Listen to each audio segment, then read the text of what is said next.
Tina misisa nanga ya zote rapelema ke yete zambe nanga Nazana tenya kolika yo zambe na tonda kayote Zambe ya vina ngae Mosu swazalite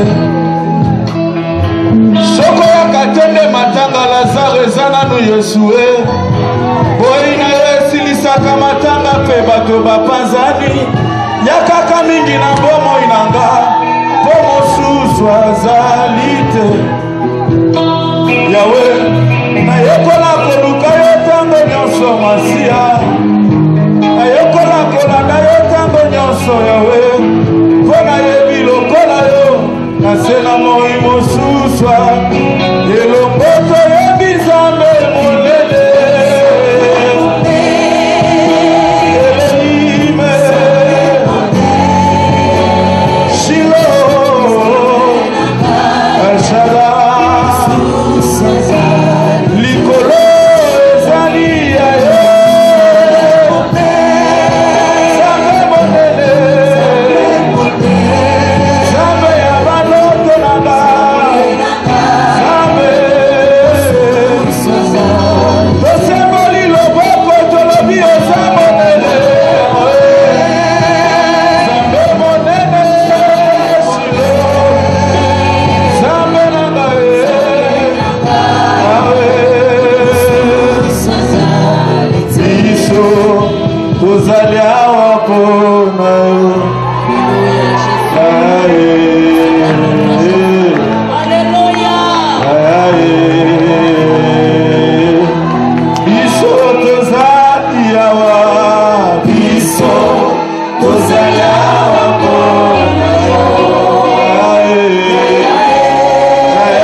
Merci. Que la paix du Seigneur soit avec vous. Amen. Nous sommes très honorés par le pasteur qui avait entendu que nous sommes sur cette ville et il nous a invités pour venir édifier le peuple de Dieu. Amen. Et nous devrions aussi l'honorer. Je crois que ce soir aussi, vous serez honorés par la parole. Amen. On n'a pas cherché la supériorité de langage. On a voulu seulement prendre un texte qui est connu. Mais peut-être la manière de l'aborder sera peut-être spéciale. Nous prenons le livre de 2 Rois chapitre 5.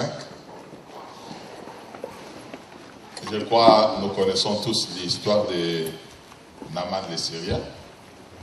C'est de cela qu'il est question ce soir. Je commence à lire quelques versets.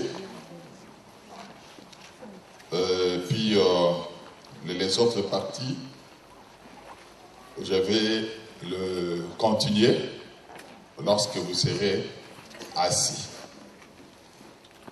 Naaman, chef de l'armée du roi de Syrie, jouissait de la faveur de son maître et d'une grande considération, car c'était par lui que l'Éternel avait délivré les Syriens par cet homme. Mais cet homme fort et vaillant était lépreux. Je prends le verset 2. Or, les Syriens étaient sortis par troupes. Ils avaient amené captive une petite fille du pays d'Israël qui était au service de la femme de Naaman. Et elle dit à sa maîtresse, « Oh, si mon Seigneur était auprès du prophète qui est à Samarie, le prophète le guérirait de sa lèpre. » Naaman alla dire à son maître, « La jeune fille du pays d'Israël a parlé de telle et de telle manière. » Et le roi de Syrie dit, « Va, rends-toi à Samarie, j'enverrai une lettre au roi d'Israël. » Il partit, prenant avec lui 10 talents d'argent, 6000 sicles d'or et 10 vêtements de rechange. Il portant au roi d'Israël la lettre, il était dit, « Maintenant, quand cette lettre te sera parvenue, tu sauras que je t'envoie Naaman, mon serviteur, afin que tu le guérisses de sa lèpre. » Que Dieu bénisse cette première partie. On peut s'asseoir et on continue avec le reste. Après avoir lu la lettre, le roi d'Israël déchira ses vêtements. Il dit, « Suis-je un Dieu pour faire mourir ou pour faire vivre? Qu'il s'adresse à moi afin que je guérisse un homme de sa lèpre. Sachez donc et comprenez qu'il cherche une occasion de dispute avec moi. » Lorsque Élisée, homme de Dieu, apprit que le roi d'Israël avait déchiré ses vêtements, il envoya dire au roi, « Pourquoi as-tu déchiré tes vêtements? Laisse-les venir à moi, il saura qu'il y a un prophète en Israël. » Naaman vint avec ses chevaux et son char. Il s'arrêta à la porte de la maison d'Élisée. Élisée lui fit dire par un message, « Va, lave-toi 7 fois dans le Jourdain, ta chair redeviendra saine, tu seras pur. »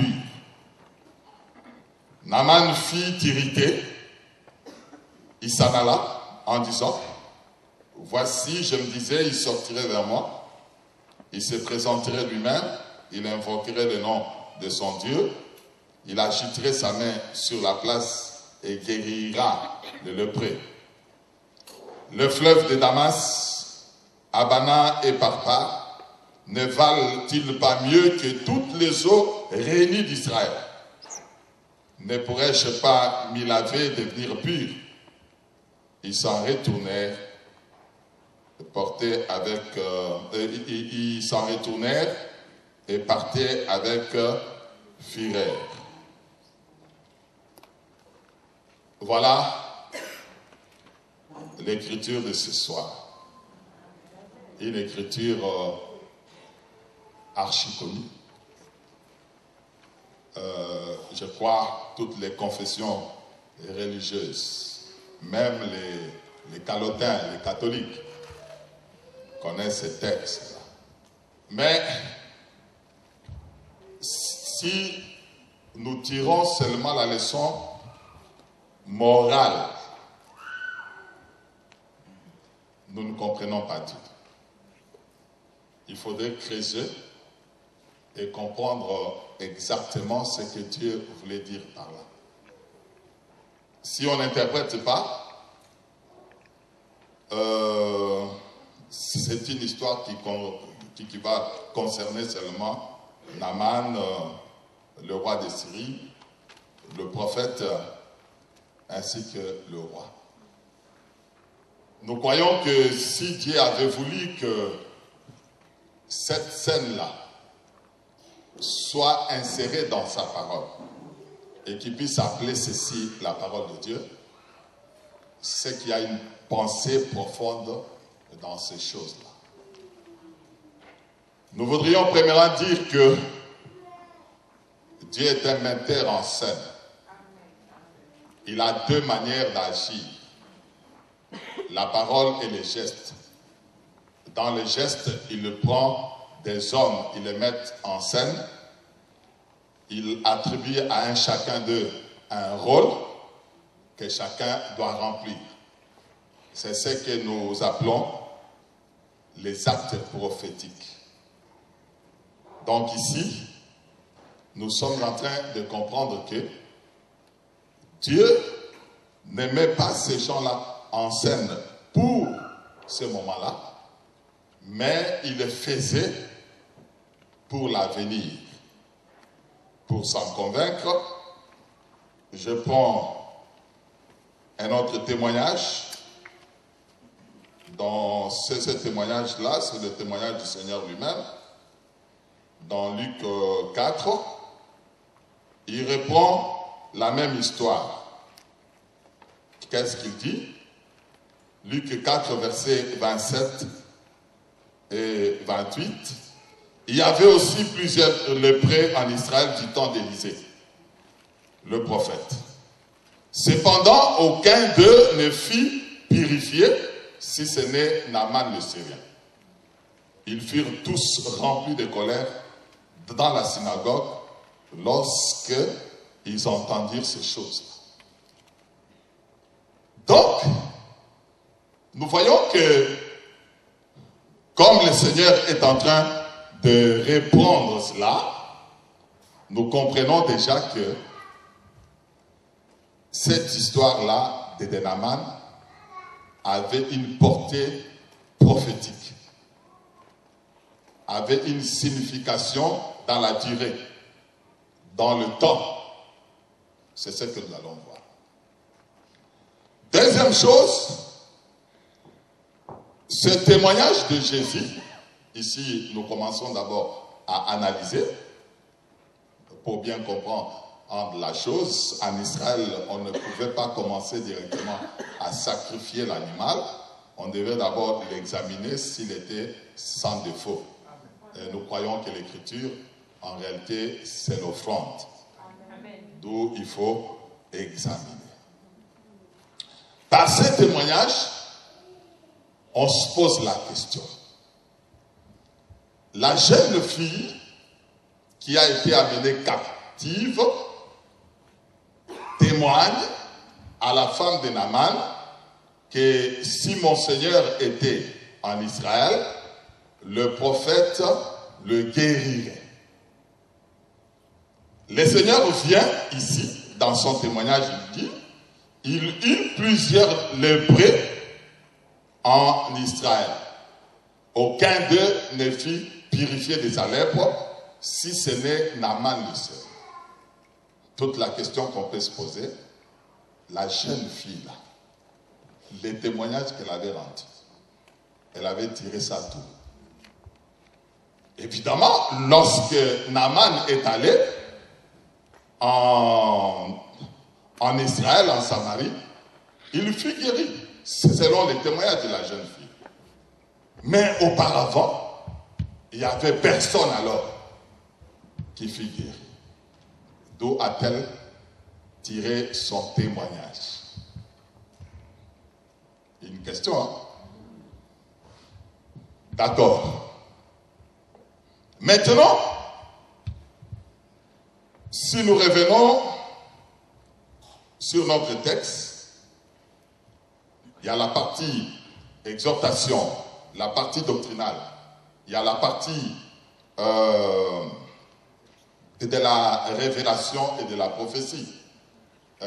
Parce que l'animal a 4 pattes, il faut marcher avec ces 4 pattes-là. Si vous broyez une des pattes, l'animal n'arrivera pas à la destination. C'est pourquoi je dis que l'apôtre Paul dit, je parlerai par la révélation, par la doctrine, par la connaissance ou par la prophétie. Amen. Vous êtes avec nous? Amen. Vous voyez les 4 pattes de l'animal? Hein? Donc nous voyons les 4 frères qui sont en train d'observer Jésus-Christ. Matthieu, Luc, Jean, Marc, les 4 pattes là, observent. Ils disent que c'est un animal sans défaut, Christ. Ça va? Je vous arrive? Ok. Nous sommes en train d'avancer. On nous dit que avant la lèpre, Naaman jouissait d'une très grande considération et il jouissait de la faveur de son maître. Avant la lèpre. Nous savons tous, de par la parole de Dieu, que la lèpre, c'est le symbole du péché. Avant ça, il jouit d'une très grande considération et de la faveur de son maître. Jusqu'au jour où il était frappé par la lèpre. Avant ça, il jouissait d'une très grande considération et faveur. Jusqu'à ce que la lèpre, d'une manière inopinée, est entrée dans sa vie. Et là, il a fallu maintenant rechercher les voies et moyens pour être purifié. En réalité, cette maladie-là, en cette époque-là, était dans la classification des maladies incurables. Seul Dieu, s'il n'intervenait pas, on ne peut pas être purifié de la lèpre. Il n'y avait pas de thérapeutie. Il n'y avait pas de médicaments pour purifier quelqu'un de la lèpre. Donc, nous fixons le premier temps. Le premier temps où il était saint, il jouissait de la faveur de son maître et d'une très grande considération. Remarquez une chose, qu'il était syrien, mais on nous dit que c'est par lui que l'Éternel avait délivré le Syrien. Autrement dit que c'est quelqu'un qui était connu de Dieu avant cette lèpre. Nous avions dit que la lèpre dans la Bible, c'est le symbole du péché. Avant le péché, il jouissait d'une très grande considération. Nous disons que toutes ces choses-là sont symboliques. Dieu a la capacité de parler par des symboles. D'ailleurs, le symbolisme, c'est son langage. Ce symbolisme-là, nous l'appelons des paraboles. C'est pourquoi vous voyez que quand Dieu utilise un homme, il faudrait que cet homme-là soit son reflet. Quand il utilise Moïse, la manière de parler de Moïse là, avec son bégaiement, c'était exactement la manière de parler de Dieu. C'est-à-dire que seule la femme et les enfants de Moïse qui pouvaient comprendre ces bégaiements. Ça va? Ok. Alors ici, avant la lèpre, il jouissait d'une grande faveur et d'une très grande considération. L'Éternel était avec lui parce qu'il a délivré son peuple, sa nation. J'aimerais dire à quelqu'un, parce que nous faisons aussi le pastoral, que le péché est une barrière. Dieu n'exauce pas le péché. C'est l'aveugle né, lorsqu'il avait vu, le pharisien dit que celui qui t'avait guéri là est un pécheur. Il répond, il leur dit, vous et moi nous savons que Dieu n'exauce pas les pécheurs. Donc, le péché met une barrière entre les hommes et Dieu. Nous pouvons prendre ce texte-là, le transporter en Éden avant le péché, Adam et Ève jouissaient d'une très grande considération et de la faveur de Dieu. Parce que Dieu, il descendait chaque soir chercher Adam. Mais il fut un soir où il est venu, il a trouvé que le péché était entré. D'où il a fallu chercher des mécanismes pour la purification d'Adam. Lui-même, Adam, avait essayé de chercher des feuilles de figuier pour se faire une ceinture. Or, la ceinture ne peut pas cacher la nudité. Est-ce que je me fais comprendre? Je parle de cette manière-là. Alors, nous essaierons de comprendre. Donc, ici, je suis en train de faire un parallélisme entre ces textes-là et c'est ce qui était arrivé en Éden. Alors, Dieu, en Éden, le décret était que le jour où vous en mangerez, vous mourrez. Il a fallu maintenant faire une substitution. Au lieu qu'Adam puisse mourir, la colère de Dieu s'était abattue sur un animal. Et cet animal-là était mort. On a pris les peaux de l'animal maintenant. On a revêtu Adam pour que sa nudité ne puisse pas se faire voir. Là aussi était une préfiguration de l'animal véritable, l'agneau de Dieu, qui doit venir mourir pour nous, pour que la colère de Dieu ne soit pas. Ça va? Donc ici, dans ces parallélismes-là, nous sommes en train de très bien comprendre que la lèpre est entrée. Naaman doit chercher Dieu. Il se fait que il y a deux femmes. La femme de Naaman, nous pouvons dire par opposition, une jeune fille et une femme âgée, ou encore une vieille femme. Remarquez que la femme âgée, la femme de Naaman, ici, c'est le bégaiement de Dieu. Dieu a la manière de parler de cette manière-là. La vieille femme n'avait pas de portion. La vieille femme ne savait que faire. Mais la jeune femme,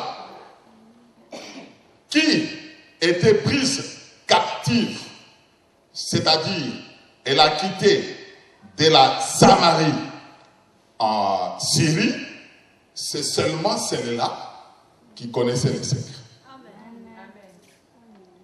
Comme Jésus dit, il n'y avait personne qui avait été guéri par Élisée le prophète. Sur le plan spirituel, nous pouvons comprendre que cette femme-là, cette jeune fille plutôt, connaissait le prophète.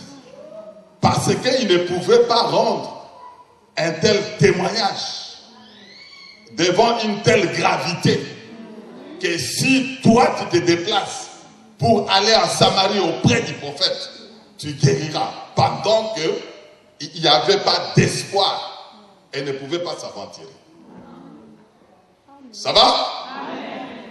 Donc, en d'autres termes, nous pouvons dire que cette jeune femme captive vient de la maison d'Élisée. Vous ne croyez pas?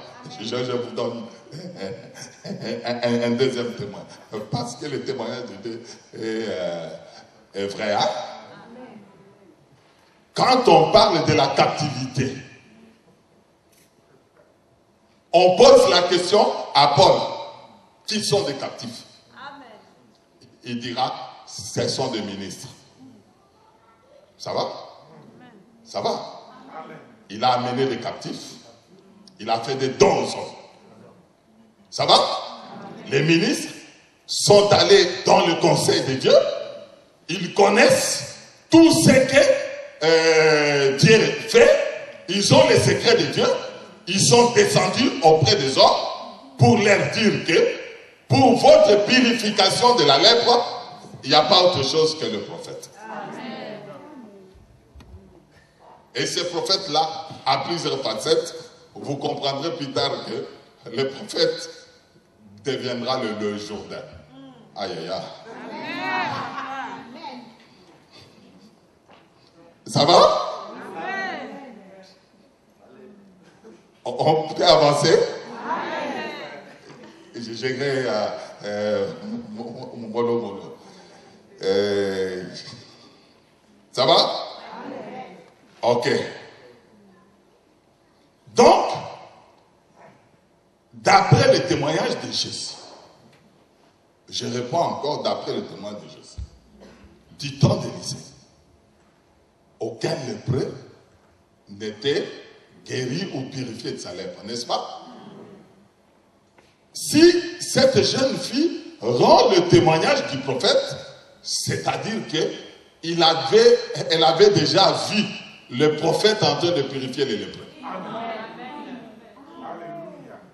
Dans la préséance de Dieu là, elle voyait.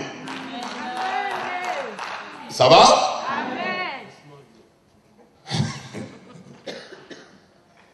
Maintenant, elle rend le témoignage à la femme âgée. La femme âgée ne connaissait pas cela. Ça va? Parce qu'il n'y avait aucune réputation, car en Samarie, les prophètes étaient en train de guérir. Mais, quand la femme âgée est en train de converser avec Naaman, et que Naaman rapporte la chose au roi, par la recommandation du roi, nous comprenons que cette femme âgée n'a pas bien transmis la chose. C'est pourquoi le roi, lui, adresse la lettre à qui? Il adresse la lettre au roi. Un mauvais destinataire, une mauvaise destination. Mais tout cela était les actes de Dieu. Dieu avait voulu que ça se passe de cette manière-là. Ça va? Naaman a la lettre. Il se prépare pour le voyage. Il prend 10 vêtements de rechange. Il prend 10 talents d'argent. Il prend l'or également pour aller offrir. Argent, or, vêtements, en guise de récompenser le roi pour la guérison. Ça va? Il arrive avec sa lettre. Le roi ouvre la lettre, il lit, il voit que c'est une question de vie ou de mort. Il dit, suis-je un Dieu? C'est-à-dire que quiconque guérirait la lèpre est un Dieu. C'est le roi qui nous dit ça. Suis-je un Dieu? Et puis, il prend ses mains, les deux mains, il déchire le vêtement. Quand les vêtements du roi ont été déchirés, c'est alors que le prophète apparaît. Pas avant ça. Est-ce que vous voyez cela? Ici, nous sommes en train d'analyser le texte. On n'interprète pas. Hein? On analyse d'abord et ensuite, on donnera le sens à ces choses-là. Ok? il déchire les vêtements. Quand il déchire les vêtements, il a été dit au souverain sacrificateur qui ne déchirerait point ses vêtements. Remarquez que là, ce n'est pas un problème de royauté, c'est un problème de la sacrificature. Parce que la royauté ne s'occupait pas de la purification des lèpres, c'était un problème de la sacrificature. Ça va? Il déchire les vêtements, il déchire sa sacrificature, et cette sacrificature-là doit être remplacée par une autre sacrificature dirigée cette fois-là par les prophètes. Ça va? Est-ce que vous êtes là?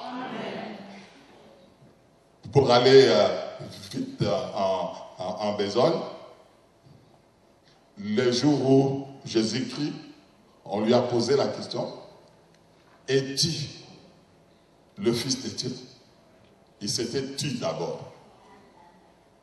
Et le souverain sacrificateur lui dit, je t'en conjure au nom de Dieu, dis-nous. Il dit, tu l'as dit toi-même. Il a déchiré.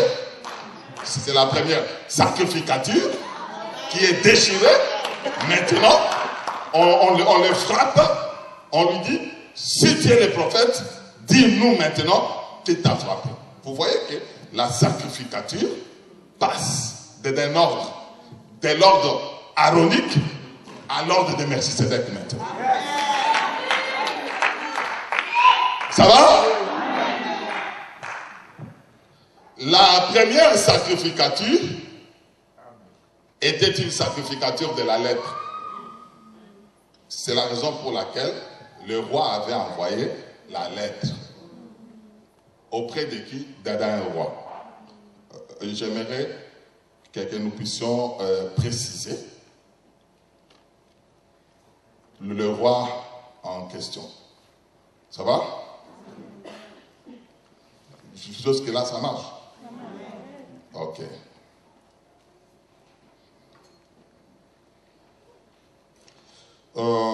J'ai un témoignage ici. Deutéronome chapitre 33, versets 4 à 5. Nous voudrions comprendre le type ou le symbolique de ce roi-là. Moïse nous a donné la loi, héritage de l'assemblée de Jacob. Il était roi en Israël. Quand ils s'ensemblaient, les chefs du peuple et les tribus d'Israël. Moïse, nous notons qu'il était roi en Israël. Peut-être qu'il ne le savait pas, c'est l'écriture qui nous convainc qu'il était roi en Israël. Ça va? Alors, ce roi-là d'Israël qui reçoit la lettre, en réalité, c'est Moïse qui est venu avec le ministère de la lettre. Mais son ministère de la lettre était dans l'incapacité d'arrêter la lettre, c'est-à-dire le péché. Ça va?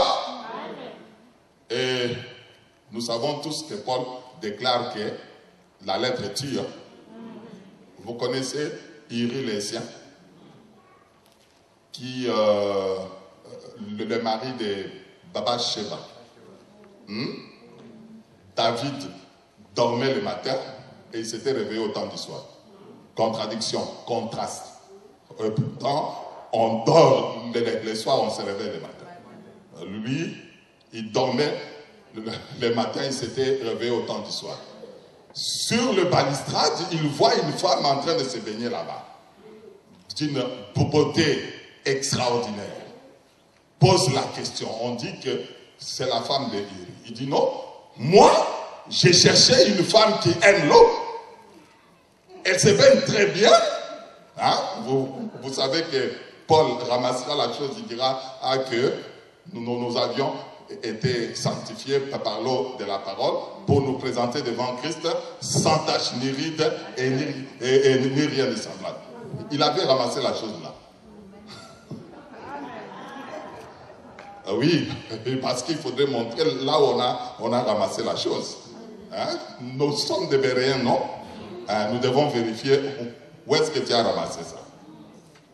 Alors, Uri-Lésien était incapable de féconder, d'engrosser sa femme. Mais quand David l'avait vu, cette même nuit-là, la vie de cette femme-là a basculé.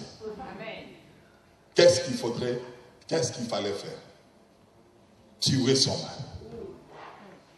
Mais pas lui en personne, mais c'est la lettre qui devait le tuer. Pourquoi? Parce qu'il avait écrit dans la lettre, comme lui, il était dans la capacité de déchirer la lettre. Il est allé et il a trouvé la mort. Ici, je suis dans le domaine prophétique. C'est pourquoi j'ai sanctifié ces péchés-là.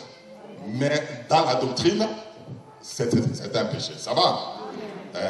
C'est pourquoi nous devons comprendre ces choses-là de cette manière-là. Donc, par là, je veux dire que le ministère de la lettre, remarquez même le présent qu'il amène, du vêtement de réchange. Les chiffres 10, c'est les chiffres de la loi. 10 talents d'argent. Le temps nous manquerait pour que nous puissions aborder ces choses-là. Donc, nous remarquons seulement que la lettre arrive auprès du roi et le roi se déclare incapable. Moïse est venu avec un ministère d'incapacité. Oui, en Israël, lors du rachat, si quelqu'un est incapable, on le déchausse, n'est-ce pas? Dieu avait déchaussé Moïse dès le commencement, ôte tes souliers. Tandis que Jésus, on ne pouvait même pas toucher au courroie de ses souliers. Parce que lui, il était capable. Ça va? Si je vous posais la question, ici, qui a fait sortir les enfants d'Israël de l'Égypte, vous direz qui? Incapable, Moïse. Il a fait 9 miracles. Pharaon n'a pas fléchi. Mais quand l'agneau est arrivé cette nuit, tous les premiers-nés des Égyptiens étaient morts. Or, c'est Jacob qui nous dit que le premier-né, c'est Rubin, sa force et sa vigueur. C'est l'agneau. Pas Moïse. Moïse était incapable. C'est le jour où l'agneau a été immolé. L'agneau pascal. C'est ce jour-là que nous sommes sortis de l'Égypte. Ça va? Maintenant, le prophète, il dit, amène-les. Il saura qu'il y a un Dieu. Et les prophètes et les rois ont dit la même chose, que c'est le Dieu qui avait la capacité de purifier de la lèpre. Bien-aimés, même si nous crions, nous prêchons, nous développons des miracles, ainsi de suite. Si Dieu ne te touche pas, tu ne pourras jamais abandonner le péché. C'est le Dieu qui a la capacité de transformation. Même si nous vous engueulons ici, absolument pas. Il y a quelque chose dedans de toi que Dieu lui-même a la capacité de tout. Ça va? Naaman se présente maintenant parce que le premier temps, la première dispensation, la première période de la royauté est finie. Maintenant, il se présente devant les prophètes.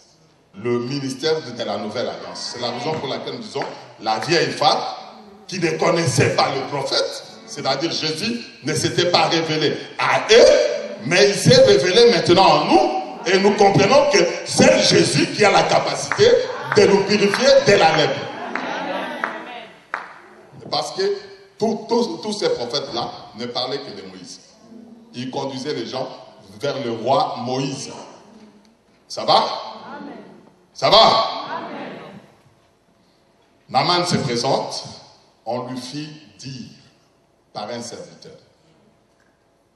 va te jeter dans le Jourdain. N'attendez pas que Jésus puisse descendre lui-même. Il doit utiliser des ministres, tels que nous sommes ce soir. Il nous utilise pour dire que va te jeter cette fois dans le Jourdain et tu seras purifié de ta lèpre. Mais, qu'est-ce qu'on remarque? Il fait la comparaison. Il regarde le Jourdain. Le Jourdain n'avait ni beauté ni éclat pour attirer l'attention. Insalubre. Et il oppose cela aux eaux de Pharpar et d'Abana. Pourquoi? Parce que là-bas c'est propre, c'est attirant. Les plages sont désinfectées. Tandis que dans le Jourdain, ni beauté ni éclat. Mais il faudrait maintenant y entrer. C'est pourquoi Jean-Baptiste, quand il vient avec son ministère, il voit les pharisiens et les sadducéens venir à son baptême. Ils entrent dans le Jourdain. Il leur prodigue un conseil. Produisez donc le fruit digne de la repentance. Pourquoi? Parce que quand on entre dans le Jourdain, on est transformé. Beaucoup de gens vont dans le Jourdain aujourd'hui, ils se jettent, ils rentrent les mêmes. Ils ne changent pas. Est-ce que je parle de ce Jourdain-là? Je parle du Jourdain qui était devenu un homme, Jésus-Christ. C'est là où Paul ramasse, il dit, si quelqu'un est dans Christ, il est devenu une nouvelle créature. Et lorsque Naaman entre dans le Jourdain jusqu'à la perfection, on nous dit que son corps était devenu saint comme un enfant. Voilà la nouvelle naissance. La nouvelle naissance est nulle part, seulement quand on se retrouve dans Jésus-Christ. Lui-même, il transforme les gens. Naaman était purifié de sa lèpre. C'est ces jours-là. Quand on est né de nouveau, l'intelligence change maintenant. Amen. Il rentre auprès du prophète et le prophète le reçoit. Il l'accueille. On ne peut pas voir Dieu dans le péché. Amen. On ne peut pas voir le visage de Dieu dans le péché. Détrompez-vous. Détrompez-vous. C'est ça la vérité éternelle. Amen. Immuable et ça ne changera jamais. C'est la vérité éternelle. Amen. La sanctification sans laquelle personne ne verra Dieu. On a ramassé encore ça là-bas. Oui, moi je sais voir où on ramasse les choses. La manne, on la ramasse, n'est-ce pas? Hein? C'est le ministre qui dit, lorsqu'il y a des disputes sur les gens, ils sont en train de se poser des questions. Qu'est-ce que c'est? Il dit non, c'est le pain. C'est-à-dire le ministre sait là où il faudrait ramasser la chose. Ça va? Est-ce que je vous arrive? Ok. Alors, quand il sort avec une intelligence, sagesse renouvelée, il ne parle plus des eaux de la Syrie, mais il veut rentrer maintenant. Il dit, si je rentre comme ça, j'aurai un problème. Il me faudrait un autel pour adorer Dieu. Il fait des propositions d'offrande au prophète. Le prophète n'accepte pas. Parce que le prophète dira plus tard que tu n'as voulu ni sacrifice ni holocauste, mais tu m'as fait un corps. Ça va? Amen. Maintenant, il veut rentrer en Syrie. Il demande maintenant au prophète, il dit au prophète, remarquez que la Syrie est un pays frontalier avec Israël. C'est comme vous avec la Belgique. je crois que sur le plan géologique, c'est la même terre.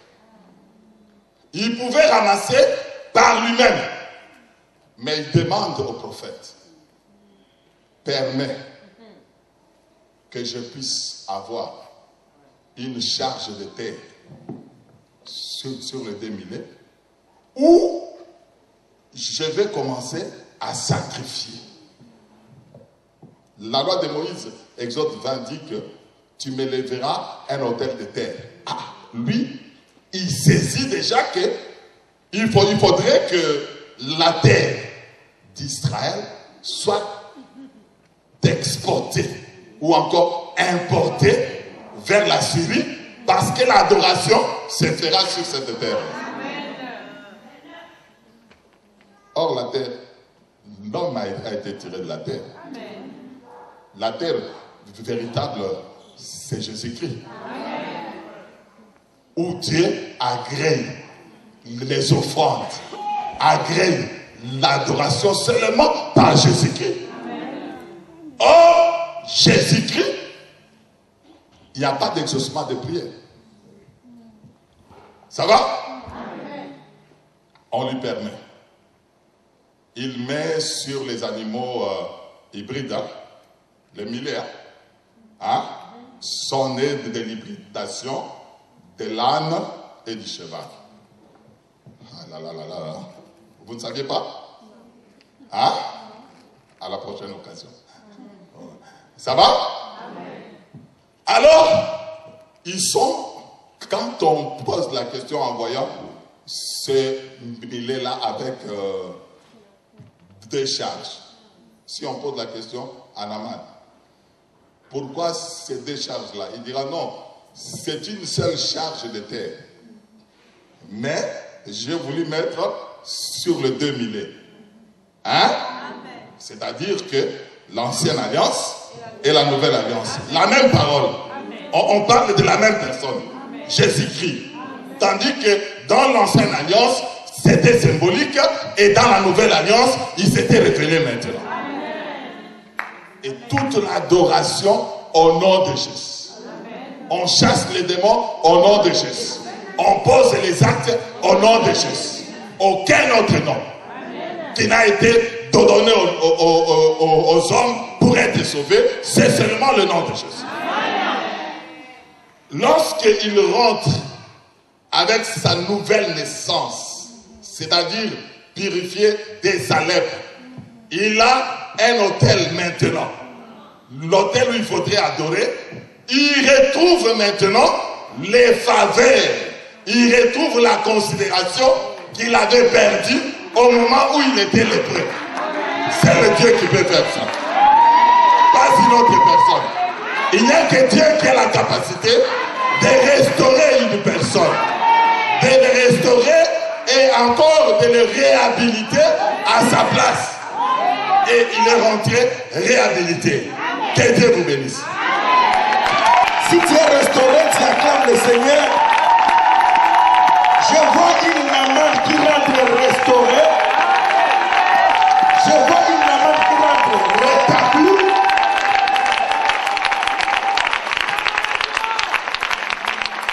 Amen.